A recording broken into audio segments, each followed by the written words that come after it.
Day 2 of মেডিকেলে chance পেতে চাইলে যে ভুলগুলো করা যাবে না। আজকে যে ভুলটা নিয়ে কথা বলবো সেটা হচ্ছে পর্যাপ্ত রিভিশন না করা। আমরা সবাই অনেক পড়তে হবে জানি, কিন্তু সবাই যেটা করে নতুন, নতুন পড়া নিয়ে বসে থাকে। কিন্তু আগের পড়াগুলো যে আমার রিভাইজ করতে হবে এটা ভুলে যায়। হ্যাঁ, সবাই রিভাইজ করে। কখন?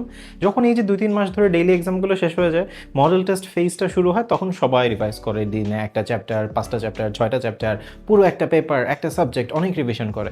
সমস্যাটা হচ্ছে তুমি এই যে ২-৩ মাস ডেইলি এক্সাম হবে, এর মধ্যে যদি শুরুর দিকের চ্যাপ্টারগুলো রিভাইজ না করো, তুমি অনেক কিছুই অলমোস্ট ভুলে যাবা, এবং ভুলে যাওয়া জিনিসগুলো যখন তুমি আবার পড়বা, ওইটাকে আর রিভিশন বলা যায় না, ওটা আবার নতুন করে পড়ার মতোই হয়ে যায়। তাহলে আমার যদি ওটাকে রিভিশন বানাতে হয়, তাহলে আগে থেকেই আমার রিভিশন চালাতে হবে, যেন আমার মাথা থেকে জিনিসটা ডিলিট না হয়ে যায়।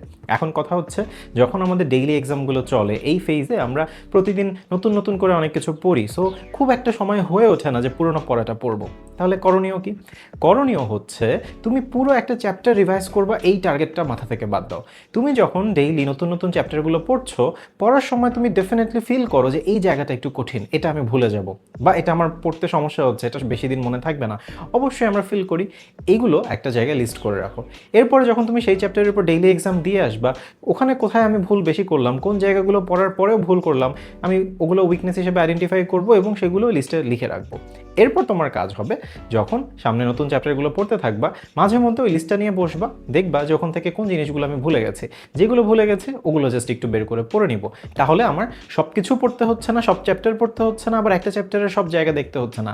জাস্ট যেই জায়গাগুলোতে আমার উইকনেস, যেই জায়গাগুলো আমার কম মনে থাকে, ওই জায়গাগুলো আমি রেগুলার চেক করছি যে মনে আছে কিনা, এবং মনে না থাকলে রিভাইজ দিয়ে ফেলছি।